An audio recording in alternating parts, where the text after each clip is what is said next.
kung sino ba ako sa buhay sa inyo. Kasi kailangan nyo rin malaman, hindi naman ako mabuti, na basta na lang sumulbot dito, tatayo sa harap nyo. Sa aking pagkakaalam, mula nung bata pa ako, ang naririnig ko, napaka-mature ko daw. Ako daw kapag nagsalita, parang matanda. Meron akong mga katuwiran na kapag nagsalita ako may paliwanag. So, habang lumalaki ako, hindi ordinaryo ang pag-iisip ko.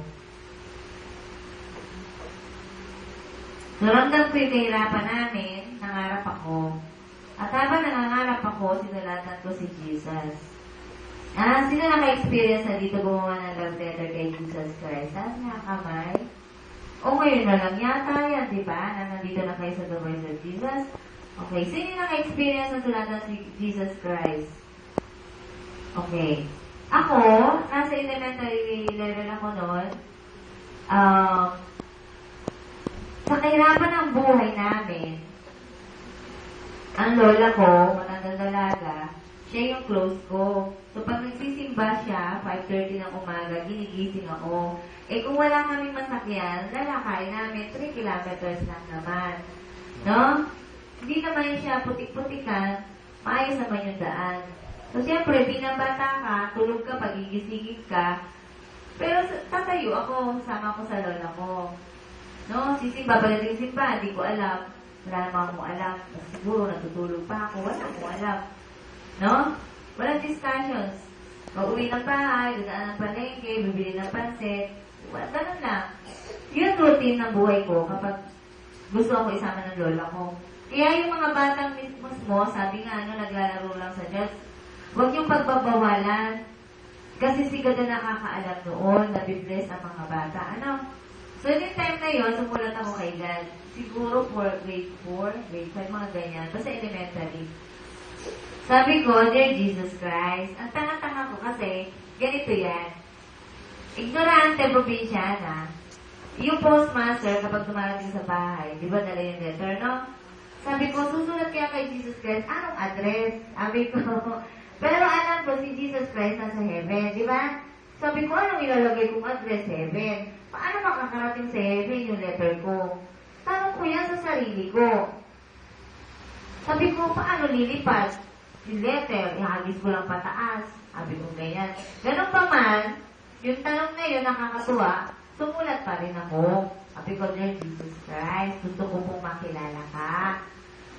Ng lubos, gusto ko pong umahon sa kahirapan, gusto ko pong matulungan ang magulang ko, gusto ko pong mabago ang buhay namin, at kung ano-ano pa ang mga nasulat ko doon. So, madaling salita talaga nilagay ko siya sa sobre. No? At pagkatapos nun, ang tanong ko, saan ko ito ihuhulog? Ito yung nangyari. Makinig kayo mga anak. Yung baon ng lola ko, matandang dalaga, nakadikit sa dingding ng bahay, division ng bahay. Ang bigat nun kasi yun ay yari sa Nara. Antik ba? So, hinila ko siya para magkaroon ng space sa likod na baul. Alam niyo kung saan ko inulog yung letter? Sa likod ng baul. At ang sabi ko, God, para sa'yo to. Kasi nga, paano makakarating sa heaven yung letter? Right? Doon ko nilagay. Pagkatapos nun, hinayaan ko na lang. Kinabukasan, tinignan ko yung letter. Kung nandun pa, wala na. At nung nag-start yung tinig na lumabas sa bibig ko, nagkwento yung tinig, narinig yung dalawang anak ko dalaga rin. Nagkukwento ko rin sa iba. Naririnig din na nagkwento yung tinig na pinakuha niya sa angel yung letter ko. So, hindi ako magtaka, yung letter na yon is naging waiting yon para marating ko to. Na inihahayag ko na siya. So, sa madaling salita, hindi naging madali. 15 years old, nanay ko namatay. 15 years old na ako, nagpapantay ako sa hospital. Sa hospital, tuwing 12 midnight, pinapatay ang kuryente sa hospital. Hindi ba nakakatakot pag bata ka sa hospital, nakakatakot, di ba? Sino naka-experience na yung mga liblib na lugar? So, ang nanay ko, binabantayan ko, 15 years old ako. Nakikita ko siya pag siya ina-atake ng high blood, sumusuka siya. Sa kalagitnaan ng gabi, na napakadilim na wala talagang ilaw. Wala talaga. Tatakbo ako sa nurse station, hingi ng saklolo, walang darating na nurse. Isang linggo ko binantayan ng nanay ko, isang linggo lumuluwa ako dahil nakikita ko yung paghihirap ng nanay ko. Nung namatay yung nanay ko, wala na bumagsak na luha sa mata ko, naubos na.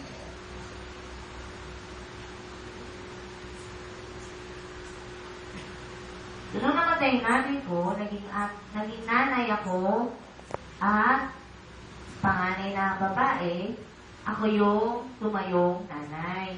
Pagdating ng 6 p.m., tinatawag ko 3 kong kapatid na dalaga, sumunod sa akin para pumasok sa bahay at mag-angelos kami. Araw-araw yan. Nagampanan ko yun. Walang nag-utos sa akin.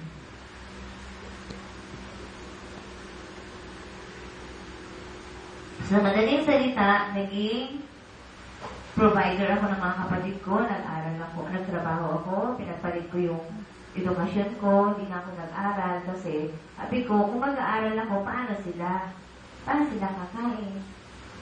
Diba? Kasi days of 21, nawala ang tatay ko, namatay na din. So talagang ako yung tumayo, panganay, nanay at tatay. Diba? So sa madaling salita, yung mga kapatid kong babae, nagkaroon sila ng kanilang family, at ipinagpapasalamat ko sa Diyos, yung mga naging boyfriend nila, yun din yung naging asawa nila.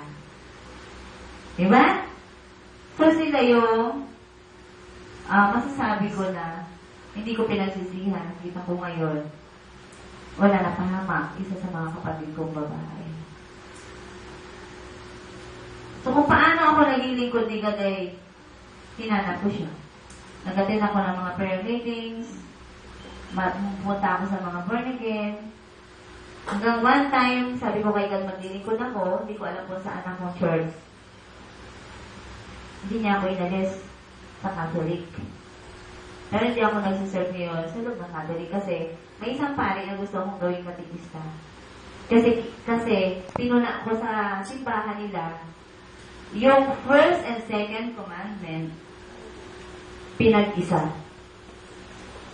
Pinag-isa lang. Ang nakalagay doon, ibigin mo ang Panginoon mong Diyos kagaya ng iyong sarili. Alam ko meron silang paliwanag, pero hindi dapat kinat yun ng ganun. Tama ba ako? Nang makita ko yan, ito ang kwento, kasama ko si Miss Ilang nun. Hindi, walang mask, umupo lang at magpipray. Bago pa ako nakaluhod, nakita ko na, nabasa ko. Nang mabasa ko, kinilabutan ako. Hindi ako makapayag na iibigin ng Panginoong Diyos kagaya ng sarili, samantalang napakaraming taong hindi pinapahalagahan ang kanyang sarili. Tama ba? So, madaling salita, tumayo ako, pumunta ako sa office ng simbahan. Hinanap ko ang pare. Tinawag ang pare. Sinabi ko, hindi po ako payag na ganoon, na iibigin ang Panginoong ko Diyos kagaya ng aking sarili. Sabagat dahil sa katumingin, napakaraming tao walang pagpapahalaga sa sarili at kailanman ang Diyos ay hindi magiging tao. Kung paano si Jesucristo ay naging tao, yun lamang. Pero ang Diyos, hindi pwedeng bumaba at maging tao. Ang tao kailanman ay hindi pwedeng maging Diyos.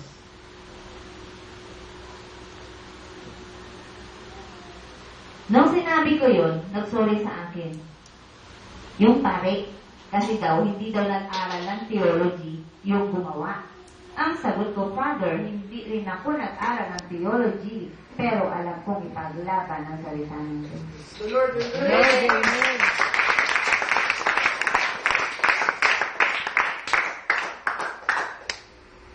So, sumagot ulit si Father, ang sabi niya, kasi po, mga bata, estudyante lamang yung gumawa.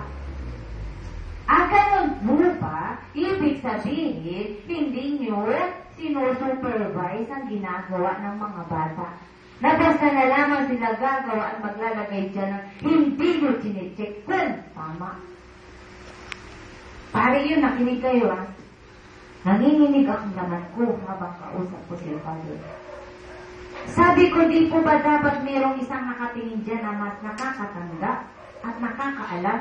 Yung isang matanda na babae na 70 plus years old naghingi ng sorry sa akin.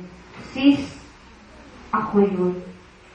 Sorry, ako yung dapat na supervise sa kanila sapagkat ako yung in charge. Ngayon ko din napag-alaman na kahit pala wala kang tungkulin sa loob ng simbahan, meron kang pakialam. So, para lang huwag magpahiya yung pare, sabi niya, magkatikista ka rito. Ha? Sabi ko, ako po kasi ay naglilingkod sa labas ng simbahan. Ano ba ibig ko sabihin? Ang gagamot po ako at sinasabi ko po doon sa mga tao, magsimba sila paglingkod. Sa madali na nagpunta pa rin ako, nagtry ako maging katikista. Nag-attend ako ng seminar pero hindi talaga ako pakloob ng simbahan. Paglabas ako ng simbahan. Praise the Lord. Amen.